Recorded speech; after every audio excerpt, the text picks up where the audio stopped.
Bueno, pues estamos aquí en un parque, por cierto, ¿cómo se llama este parque? Fontana Rosa, Parque Municipal Fontana Rosa. Firga. Estamos con Mario, que es uno de los históricos del movimiento ecologista, La Vinca. La Vinca tiene ya sus años. Sí, este año estamos celebrando el 41 aniversario. Mayor de edad, ¿eh?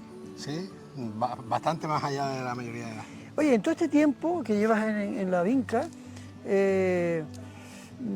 ¿hay alguna etapa en todo este tiempo que tengas que resaltar de forma extraordinaria? Bueno, ha habido etapas duras. Tuvimos una etapa en la que desde la corporación municipal no se entendía la labor de nuestra organización y entonces pues fueron unos años duritos. De hecho fueron tan duros que dejamos de estar durante una serie de años con Firgas como lugar de residencia del colectivo y nos fuimos a vivir a Aruca. Entonces sí, tuvimos una época pues especialmente mala. Ajá. Por la presión política, por no entender el papel, el rol de un colectivo ecologista, ¿no? Aquí tienes un espacio como la Casa Verde, que es el lugar de residencia del colectivo, donde se desarrollan muchísimas actividades, ¿no? No solamente actividades exclusivas medioambientales, sino todo lo relacionado con ello, ¿no? Sí, nosotros somos un colectivo que nacimos como un colectivo ecologista, pero que con el tiempo hemos ido ampliando los ámbitos, porque nosotros entendemos que ser ecologista es ser defensor de la igualdad entre mujeres y hombres, es ser antimilitarista, es ser defensor de la identidad canaria, de la cultura.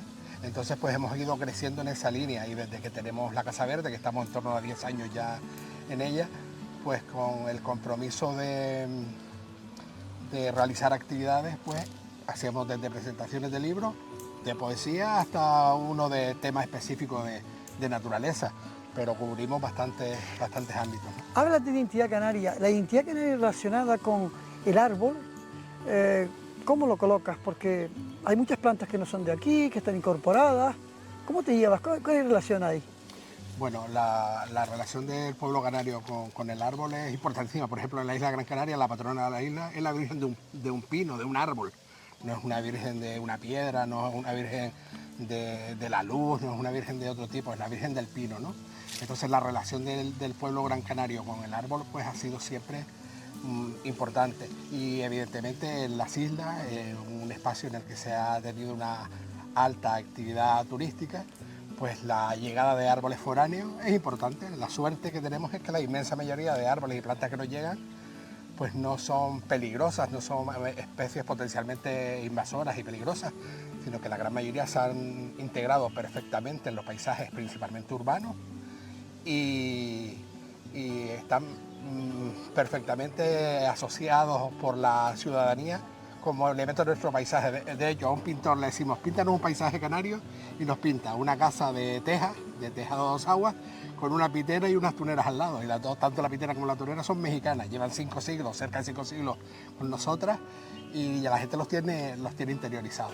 La suerte es que cada vez pues, la gente sabe más de la laurisilva, del pinar, del fayal-brezal, del bosque termófilo, y esos árboles entran también en el juego de la jardinería pública y del respeto de la ciudadanía. Qué curioso cómo la relación de esas plantas que se incorporan tiene relación también con las personas que han llegado a otros lugares, que se han incorporado y que son tan canarios como los que hemos nacido aquí, ¿no? Sí. Ahí hay una similitud. Al fin y al cabo hablas de ecología y es ecología también, ¿no? Claro, o sea, por ejemplo, nosotros no tenemos ningún inconveniente. Aquí estamos a la sombra de un fantástico laurel de India.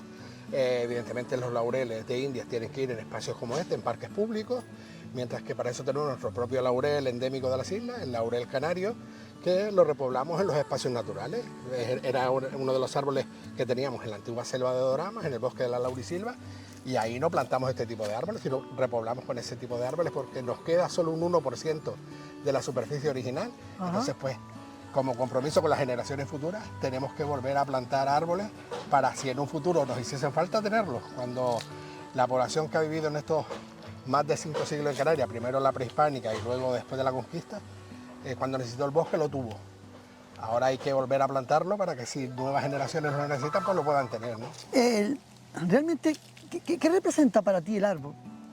Bueno, el árbol es un ser vivo, evidentemente, pero el árbol es un mogollón de cosas. Para mí es, aparte de un ser vivo que ocupa un espacio y que merece la pena que el espacio que ocupa sea respetado, es un generador de paisajes, es un fijador de carbono, es el hogar de infinidad de aves e insectos que ayudan a mantener el equilibrio en el medio ambiente, ayuda a mantener la temperatura en un planeta cada vez más saturado con el cambio climático, pues ayuda a fijar el CO2 y a mantener la temperatura. Y después, sobre todo, el árbol es una especie de medicina, que ayuda a que las personas que estamos en su entorno, que nos relacionamos con él, que nos sentamos a su sombra, pues podamos vivir de una manera diferente, de una manera más sana, nuestra relación con el resto del planeta. No es lo mismo echarte una conversación con un amigo a la sombra de un árbol que sentado en la orilla de una carretera o que rodeado de coches. El árbol genera un ambiente, genera un entorno que hace que la gente se sienta bien, sea más sincera, hable con más profundidad de muchos temas que sin la presencia del árbol probablemente no se darían, ¿no? O sea, el árbol actúa directamente en tu estado emocional, físico, psicológico, de forma clara, ¿no? Sí, yo antes de ir a un psicólogo prefiero venir y sentarme debajo de un árbol, abrazarme al árbol, escuchar los sonidos que se generan en torno a un árbol, tanto el sonido de las hojas como las aves, los insectos que pululan alrededor de él, la caída de esas hojas, etc. Eso me serena mucho más, me ayuda, por ejemplo, en el caso de dolores de cabeza, mucho más a calmar ese dolor de cabeza que tomarme cualquier medicación. Fíjate que el árbol, la gente vive en el campo, se va a la ciudad y luego se da cuenta que echa de menos el árbol y se lleva el árbol a la ciudad. Pero se lleva el árbol a la ciudad y empieza a generar problemas. ¿Cómo ves tú el tratamiento del árbol urbano, el árbol en la ciudad? Bueno, el árbol en la ciudad no genera problemas. Lo que genera problemas en la ciudad es la elección del tipo de árboles, que hay personas que no están preparadas para elegir el tipo de árbol que se va a poner en las calles, que se va a poner en las plazas, que se va a poner en las rotondas, y eso es lo que genera los verdaderos problemas, porque un árbol no es un banco, no es una farola, no es un mueble, es un ser vivo. Entonces, si no partimos de esa premisa y cuando le vamos a elegir un lugar en el que ponerlo, no tenemos en cuenta que tiene un sistema radicular que normalmente ocupa el mismo espacio que ocuparía la copa, no tenemos en cuenta que tiene unas necesidades de agua, de suelo, de aireación, pues si todas esas cosas no las tenemos en cuenta es cuando el árbol genera problemas, pero no por su culpa. Genera problemas porque le elegimos un mal lugar donde ponerle. Ajá. Ciudades con árboles, hay ejemplos en todo el planeta. Muchísimas ciudades europeas son ejemplos importantes de arboledas, tanto con árboles propios como con árboles foráneos, y donde se estudia perfectamente. En las islas hace unos años llegó la plaga de las plazas despejadas, de las plazas al sol, que si queremos sombra hay que poner una pérgola, una sombra artificial, cuando podemos poner perfectamente árboles, pero se nos imponen las modas que nos llegan de fuera sin razonar, y ahora, por ejemplo, vemos como en verano, pues muchísimos de esas plazas, porque no son parques, realmente son plazas, pues están vacías, no hay niños jugando en los parques infantiles porque no tienen ni una sombra donde estar, no hay abuelas, no hay abuelos, no hay madres y padres paseando con ellos, porque no son realmente lugares apetecibles en los que están, porque no se ha incorporado un elemento que es fundamental para que además apetezca esos árboles de medicina que yo decía antes, ¿no? Si no le dan las condiciones a esos árboles para que estén en esos espacios, pues difícilmente Mario, esos lugares se van a afectar, ¿no? ¿Tú qué le dirías a quien nos está viendo ahora?